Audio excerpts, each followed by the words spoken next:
3장 정보.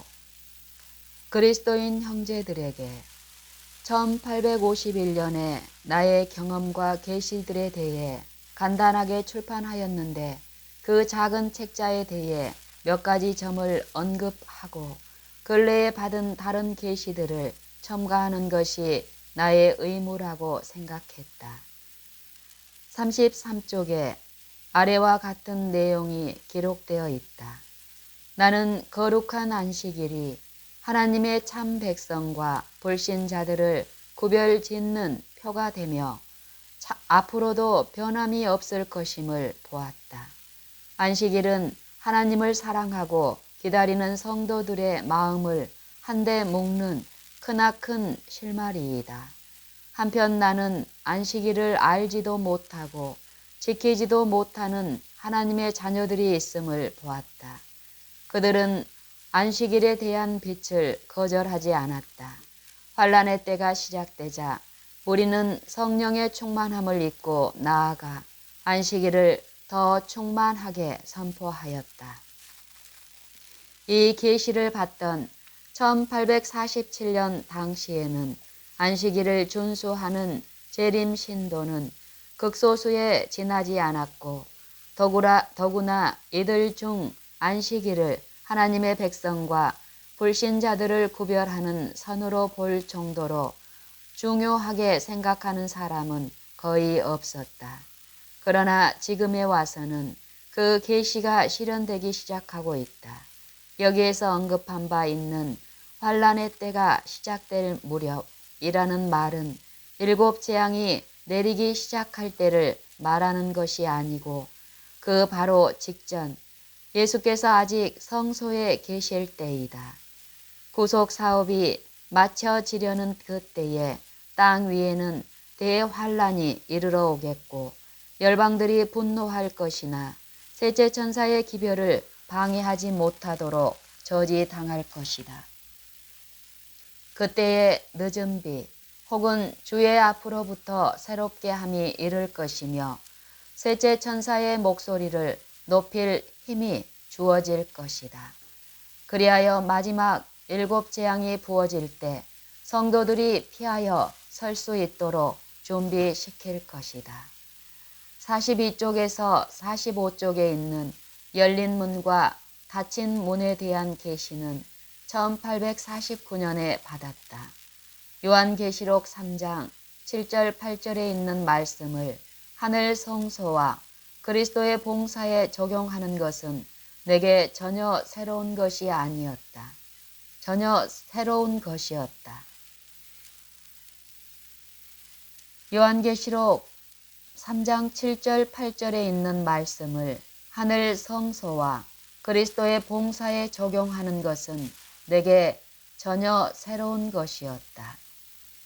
그것은 어떤 다른 사람에게서 들은 것이 결코 아니다.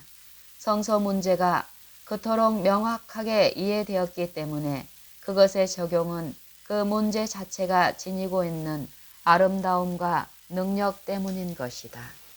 74쪽에 기록된 주님께서 그의 남은 백성들을 소생시키기 위하여 두 번째 손을 펴신 것에 대한 계시는 오직 그리스도를 기다리는 무리 가운데 있어야 할 연합과 힘을 말한 것이며 또 그가 이미 당신의 백성들을 다시 일으키사 연합하게 하는 일을 시작하셨음을 나타내는 것이다. 영의 출현 43쪽에서 다음과 같은 글을 읽을 수 있을 것이다. 나는 뉴욕에서와 다른 곳에서 있었던 이상스러운 두들김은 사단의 작용이었음을 보았고 그러한 일들은 기만을 당한 자들을 더욱 안심하게 만들고 할 수 있는 대로 하나님의 백성들의 마음까지 그러한 일에 끌리도록 해서 그들이 성령의 능력과 가르침을 의심하도록 하기 위하여 종교적인 가면을 쓰고 점점 더 많이 일어나 보편화될 것이다. 이 계시는 1849년, 즉 거의 5년 전에 받은 것이다. 그때에는 이 일이 로체스터의 두들김으로 로체스터 지방에만 국한되어 있었다. 그때로부터 이 이설은 사람들의 예측을 벗어나 순식간에 번져가고 있다. 59쪽에 이상한 두들김이란 제목하에 기록된 1850년 8월에 받은 이상들 중 대부분은 성취되었으며 지금도 성취되고 있다. 여기에 그 일부를 다시 소개한다. 나는 그 두들김을 비난하는 것이 급기야는 신성 모독으로 간주되는 것을 보았다. 그리하여 그것은 점점 더 퍼져나갔고 사단의 능력은 증가되어 그에게 헌신한 추종자들 중에 어떤 이들은 이적을 행할 능력을 갖게 될 것이며 심지어는 사람들이 보는 데서 하늘로부터 불이 내려오게도 할 것이다. 나는 현대 마술사들이 이러한 두들김과 체면수를 통하여 우리 주 예수 그리스도께서 행하신 이적을 설명하려고 하는 것을 보았다. 많은 사람들이 이 지상에서 하나님의 아들이 행하신 모든 놀라운 일들이 이와 똑같은 능력에 의한 것이라고 믿게 될 것이다. 나는 이 두들김의 속임수가 그것이 어떻게 진전되어 가든지 간에 할 수만 있으면 택한 자라도 미혹해 할 것임을 보았다. 사단은 지금 주의 품 안에서 자고 있는 우리의 친척과 친구의 모습을 그대로 우리 앞에 나타낼 수 있는 능력을 갖게 될 것이다. 마치 죽은 친구들이 다시 살아온 것처럼 보일 것이며 그들의 목소리도 그들이 세상에 살고 있을 당시와 똑같이 우리 귀에 익은 억양으로 들릴 것이다. 이 모든 것들은 성도들을 함정에 빠뜨려 거짓 것을 믿게 하려는 사단의 계교인 것이다.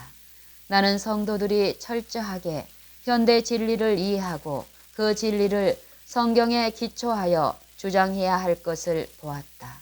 그들은 죽은 자의 상태에 대하여 확실히 이해하고 있어야 한다.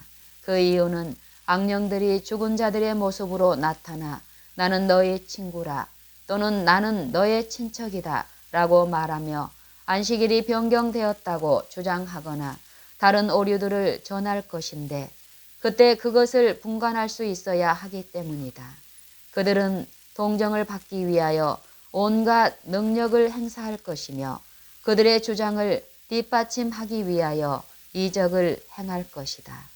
하나님의 백성들은 죽은 자는 아무것도 모르며 그들에게 나타난 사람들은 마귀의 영들이라는 성경의 진리를 가지고 그러한 영들을 이겨낼 수 있도록 준비되어 있어야 한다.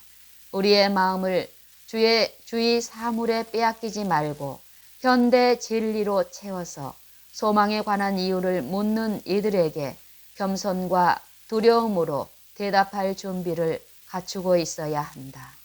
우리는 이와 같은 오류와 기만이 활개치는 이 시대에 굳세게 서기 위하여 하늘로부터 오는 지혜를 간구해야 한다.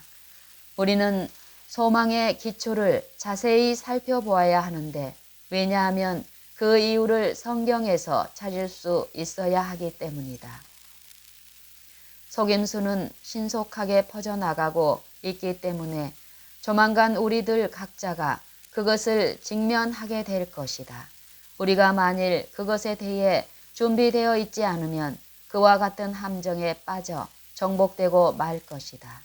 그러나 우리가 만일 우리 앞에 있는 그러한 투쟁을 위하여 준비하는 일에 우리의 몫을 다 한다면 하나님께서는 당신의 몫을 하셔서 그의 전능하신 팔로 우리를 보호해 주실 것이다. 하나님께서는 우리가 사단의 거짓 이적에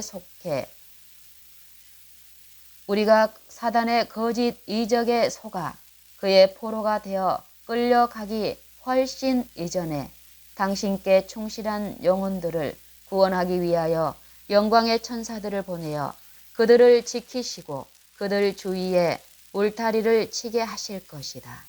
나는 그러한 기만이 신속하게 퍼져나가는 것을 보았다. 번개처럼 빨리 달리는 한 기차가 내 앞에 나타났다. 천사는 내게 그 기차를 주의 깊이 살펴보라고 했다. 나는 그 기차를 자세히 보았다. 마치 온 세상 사람들이 한 사람도 남김없이 다 그 기차를 타고 있는 것처럼 보였다. 천사가 그들은 불태워지기 위하여 단으로 묶여지고 있다 라고 말했다. 그 다음에 천사는 모든 사람들에게 존경을 받는 이엄 있고 준수하게 보이는 차장을 보라고 말했다. 나는 당황하면서 수행하는 천사에게 그가 누구인지를 물었다. 그는 대답하기를 그는 사단이야. 광명한 천사의 모습을 한 차장이지. 그는 세상 사람들을 모두 사로잡고 있어. 그들은 거짓을 믿을 수밖에 없는 강한 기만에 사로잡혀 있으므로 끝내는 멸망하고 말 거야. 그 다음에 가장 높은 지위는 기관사가 차지하고 있었으며 그의 다른 부하들은 그가 필요로 하는 곳에 배치되어 있었다. 그들은 모두 영원한 파멸을 향하여 번개처럼 빠른 속도로 달려가고 있다고 천사가 말했다. 나는 천사에게 그 기차를 타지 않고 남아있는 자가 하나도 없느냐고 물었다. 그는 나에게 반대 방향을 보라고 하였다. 나는 거기서 좁은 길을 여행하고 있는 소수의 무리를 보았다. 그들은 모두 진리로 굳게 뭉쳐져 있었는데 마치 나무단 또는 무리처럼 보였다. 천사는 셋째 천사가 그들을 하늘 창고에 들이기 위하여 묶고 있으며 그들에게 인을 치고 있다고 말했다. 그들은 마치 큰 고난과 극심한 환난을 겪은 사람처럼 몹시 지쳐있는 것처럼 보였다. 그러나 그들의 모습은 구름 사이를 방금 빠져나온 태양이 그들의 얼굴을 비치는 것처럼 거의 다 승리를 얻은 듯한 표정들을 하고 있었다.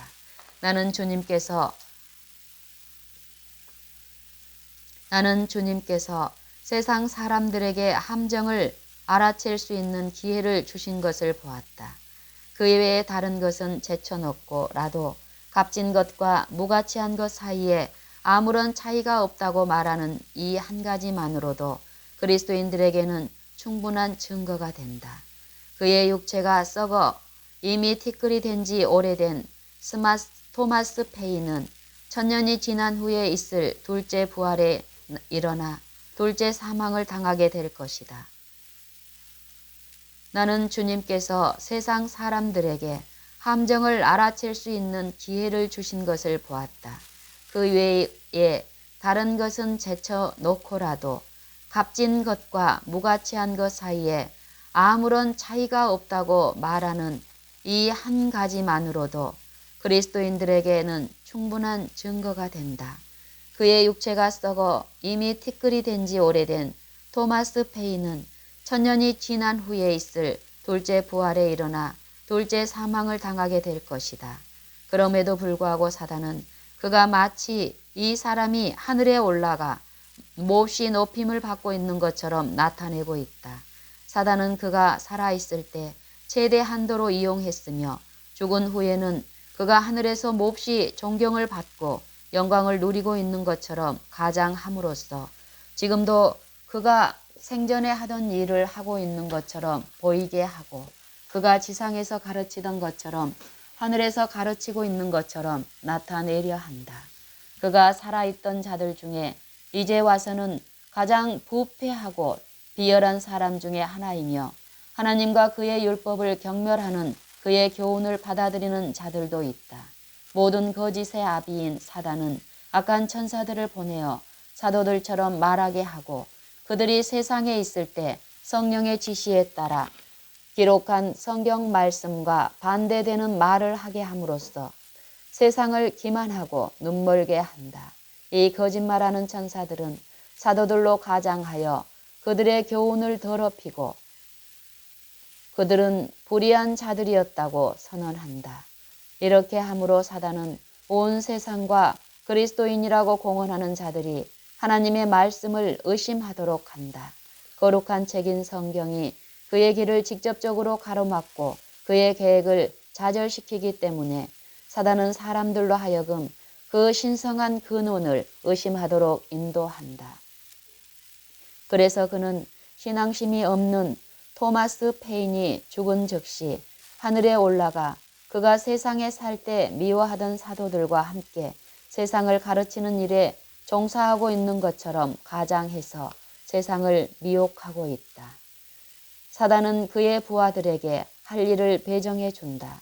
사단은 그들 모두에게 교활하고 교묘하고 능수능란하게 되라고 명령한다. 그는 어떤 부하들에게는 사도들처럼 행하게 하고 다른 부하들에게는 하나님을 저주하며 죽었던 악하고 비열한 사람이었으나 지금은 아주 신앙적인 것처럼 보이게 가장한다. 그렇게 되면 가장 거룩한 사도들과 가장 비열한 무신론자 사이에는 아무런 차이도 찾아볼 수가 없게 된다. 그들은 모두 똑같은 것을 가르치는 것이 된다. 사단은 자기의 목적을 달성할 수만 있으면 아무가 되건 상관치 않는다.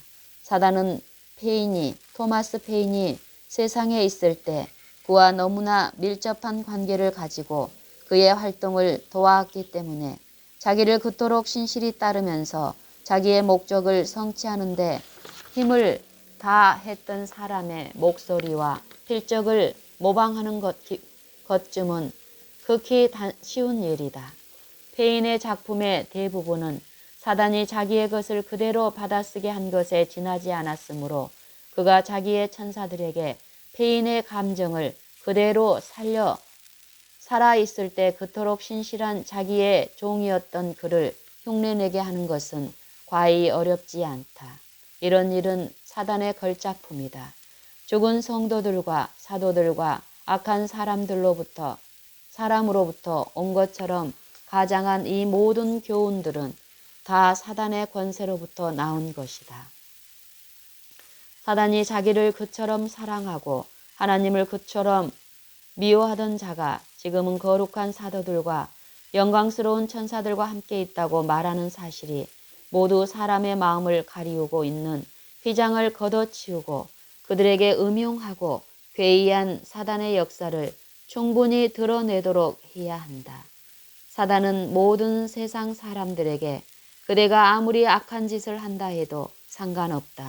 그대가 하나님이나 성경을 믿든지 안 믿든지 마음대로 하라. 모두가 다 알다시피 토마스 페인 같은 사람이 하늘에서 존경을 받고 있는 것이 사실일진데 그대가 어떻게 행하든지 하늘은 그대의 집이요 그대는 분명히 그곳에 들어갈 수 있다고 말한다. 이와 같은 오류는 사람들이 원하기만 하면 그 속까지 빤히 들여다볼 수 있는 명백한 오류이다. 사단은 타락한 이래로 그가 하려고 하는 일을 토마스 페인과 같은 사람들을 통해서 이루려 하고 있다.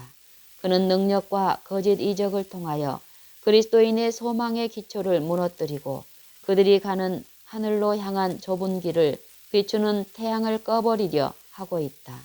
그는 사람들로 하여금 성경은 영감으로 기록된 책이 아니라 하나의 평범한 이야기책에 불과한 것으로 믿게 하고 있으며 그 자리를 다른 어떤 것, 즉 강신술과 같은 것으로 대체시키고자 한다. 사단은 그에게 전적으로 헌신하고 그의 지배 아래 있는 이러한 통로를 통해 세상 사람들로 하여금 그가 뜻하는 바를 믿게 할 수 있다. 그는 자기 자신과 자기의 추종자들을 심판할 책을 자기가 원하는 어두움 속에 처박아 두려 한다. 그는 우리의 구주이신 예수 그리스도를 평범한 인간으로 격화시키려 한다. 예수님의 무덤을 지키던 군사들을 매수하여 거짓 보고를 하게 했던 대제사장들과 장로들처럼 이 가련하고 어리석은 강신술사들도 우리 구주의 탄생과 죽음과 부활이 기적적인 일이 아닌 것처럼 보이려 하고 있는 것이다.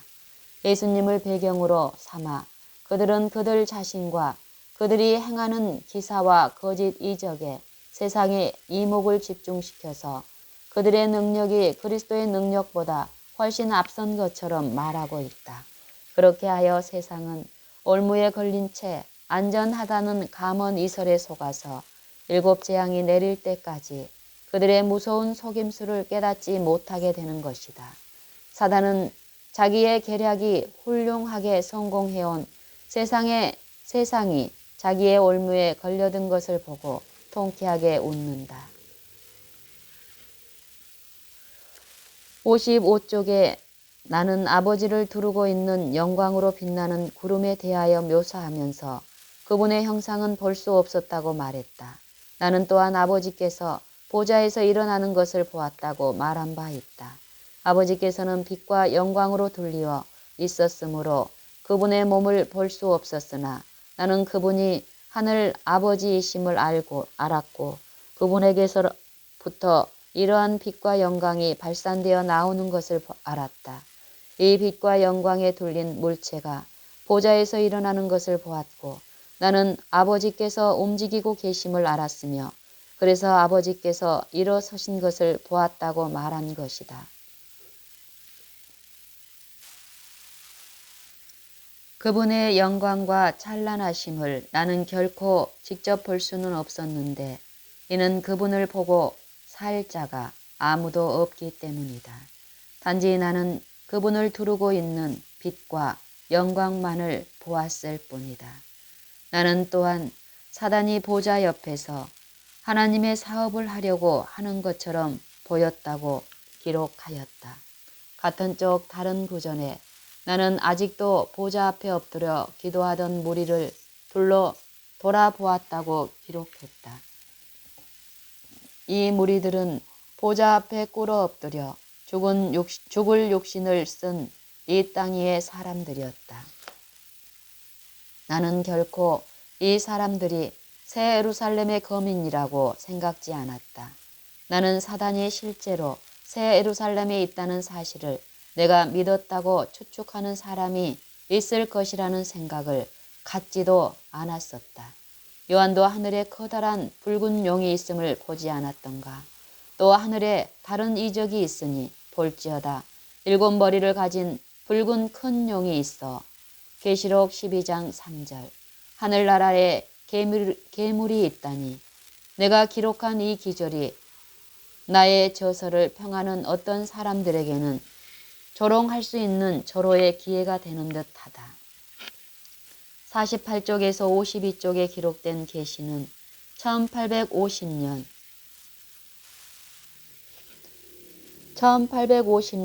1월에 받은 것이다. 그 계시 중에서 본 교역자들의 재정 문제는 특별히 그 당시에 적용되는 문제였다. 그 이후로 현대 진리의 사업에 재정을 바치는 사람들이 증가하였다. 그런데 어떤 이들은 받는 사람들에게 오히려 해로울 정도로 많은 돈을 썼다. 나는 2년 동안이나 하나님의 재정이 부족한데 대한 계시보다는 하나님의 재정을 부주의하게 다루고 너무 함부로 쓰는 데 대한 계시를 받았다. 다음의 계시는 1856년 6월 2일 미시간 주 잭슨에서 받은 것이다. 이것은 거의가 그 당시 그곳에 살던 형제들과 관련된 문제였다. 나는 형제들이 저들의 재산을 희생하여 자신들 앞에 놓인 어려운 사업을 돕는 데 있어서 뚜렷한 목적도 없이 너무나 많이 또는 너무 자주 함부로 낭비해 버리는 것을 보았다. 나는 교사들이 이러한 잘못을 시정하고 교회 안에서 좋은 영향을 미칠 수 있는 입장에 서야 할 것을 보았다. 돈을 하찮게 보는 잘못은 빨리 고칠수록 그만큼 더 유익하다.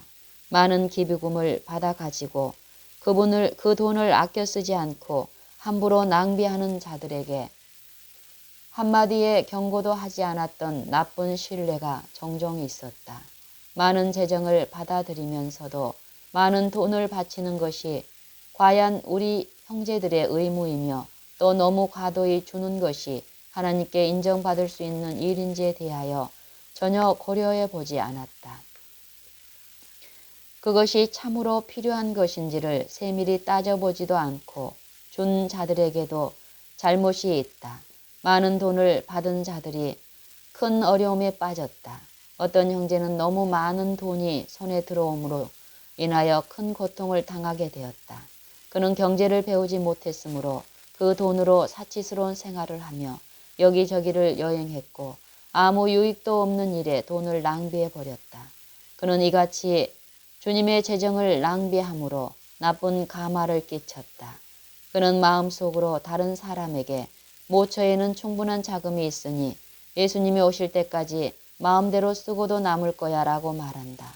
많은 사람들이 이러한 생각으로 엄청난 해를 입었으며 진리에 대해서는 그릇된 생각을 갖게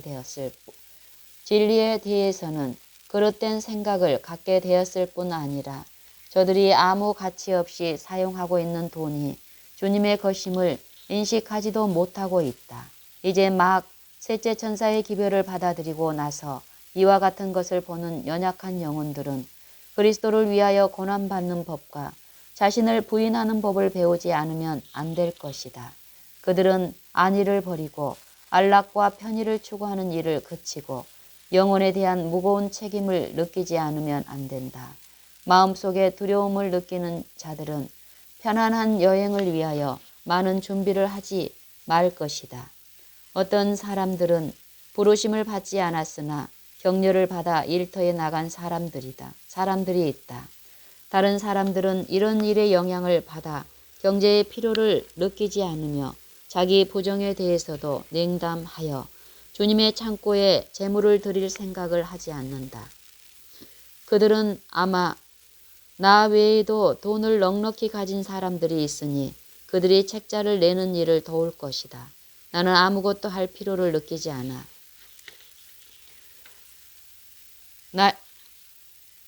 나야 상관없어.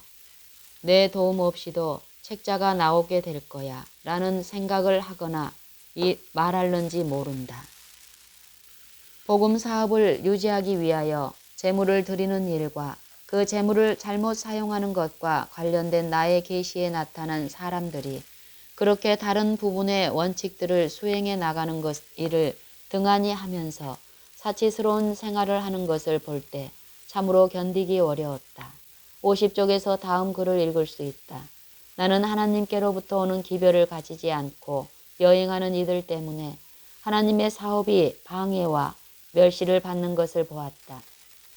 그러한 자들은 그들이 반드시 갈 필요가 없었던 곳으로 여행함으로 낭비한 돈에 대하여 하나님 앞에 회개해야 할 것이다. 그것은 그 돈으로 하나님의 사업을 도왔어야 했기 때문이다. 또 같은 쪽에 나는 손으로 일할 능력이 있어서 사업을 도울 수 있는 사람들은 다른 사람들이 그들이 가진 재산에 대하여 책임을 지는 것처럼 그들의 능력에 대하여 책임을 져야 할 것을 보았다는 기록이 있다. 나는 57쪽에 기록된 문제에 대하여 특별히 강조한다. 여기에 그 개요를 들자면 나는 우리 구주의 말씀, 즉 누가복음 12장 33절의 대상이 명확하게 나타나지 않은 것을 보았다. 소유를 판 것은 일할 능력이 있어서 스스로를 유지해 나갈 수 있는 자들에게 주기 위한 것이 아니고 진리를 전파하기 위해 준 것이다. 일할 능력이 있는 자들을 보조해 주어서 게으름에 빠지지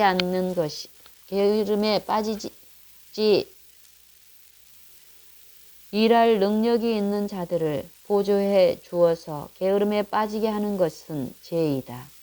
어떤 이들은 모든 집회에 열심히 참석하기는 하나 하나님을 영화롭게 하기 위함이 아니고 빵 조각과 물고기를 얻기 위함이다. 그러한 자들은 집에 머무르면서 가족들의 필요를 공급해 주고 귀중한 현대 진리의 사업을 도울 수 있는 어떤 것을 마련하기 위하여 유익한 일을 하는 것이 훨씬 나을 것이다. 과거에 어떤 사람들이 성급한 마음으로 형제들을 충동하여 재빨리 소유를 팔아 막대한 금액을 주의성 없이 급작스럽게 투자하게 하므로 영혼들이 해를 입고 잃어버린 바 되었을 뿐 아니라 현대 진리가 막상 더욱 힘차게 전파되어야 할 시기에 자금이 부족되도록 만든 것은 사단의 계책이었다. 이 점에서 그의 계책은 어느 정도 성공했다고 보아야 할 것이다. 주님께서는 서적과 전도지를 출판하는 데 있어서 돈을 가진 자들만이 그 비용을 담당해야 한다고 생각하는 것은 잘못된 것임을 보여주셨다. 모든 사람들이 자기 몫을 담당해야 한다. 일할 능력이 있는 자들은 돈을 벌어 사업을 유지해 나가도록 도와야 하고, 다른 사람들은 그들의 재물에 대해 져야 할 책임이 있는 것처럼 그들도 그 면에 책임을 느껴야 한다. 현대 진리를 믿는다고 공언하는 하나님의 자녀들은 그분의 사업에서 자기 몫을 담당하는 일에 최선을 다해야 한다. 1853년 7월에 나는 하나님께서 당신의 것으로 인정하신 책자가 이렇게 더디게 나오는 것이 바로 된 일이 아님을 보았다. 이 책자는 우리가 살아있는 동안에 주관으로 나와야 한다. 이 시대의 오류를 지적해 주기 위하여 더 많은 책자가 출판되어야 할 터인데 자금의 부족으로 사업이 어려움을 당하고 있다. 나는 진리가 전파되어야 할 것을 보았으며 진리를 실은 책자와 인쇄물이 그것을 필요로 하지 않는 곳이라 할지라도 두세 부씩 보내는 것이 그것들을 보내지 않음으로 말미암아 유익을 얻고 존귀하게 되었을 저들의 특권을 빼앗아 버리는 것보다 훨씬 나은 것을 보았다. 나는 마지막 시대의 징조를 보다 명백히 나타내야 할 것을 보았는데 이는 사단의 활동이 증가되고 있기 때문이다. 사단의 출판물들과 그의 대리자들이 증가하고 있으며 그들의 세력이 확장되고 있는 이 때에 우리가 다른 사람들에게 진리를 전파하기 위하여 해야 할 일이 신속히 이루어지게 한다. 나는 지금 한번 출판된 진리가 오랫동안 증거할 것을 보았는데 그것은 이 진리가 마지막 시대를 위한 것이며 이후에 그 이후에 다시 첨가할 진리가 없기 때문이다. 책자의 내용을 명확하고 두드러지게 하기 위하여 수많은 단어를 나열할 필요는 없다. 진리는 곧고 단순하고 명확할 뿐만 아니라 스스로 자기 자신을 대담하게 옹호할 것이다. 오류는 그렇지 않다. 오류는 왜곡된 사실을 변명하기 위하여 수많은 단어를 모아 빌빌 꼬아놓는다. 어떤 사람에게는 어떤 지방에서는 모든 사람들이 인쇄물을 통하여 빛을 받고 진리를 깨달았으며 그들은 다시 다른 사람들에게 그것을 전했다. 지금 몇몇 신자가 있는 곳에 일찍이 이 침묵의 사자가 있어서 그들을 굳게 일으켜 세웠던 사실을 알 수 있다. 그러므로 그것은 그들의 유일한 설교였었다. 이 진리의 사업이 제정된 궁핍으로 인하여 방해를 받아서는 안 된다.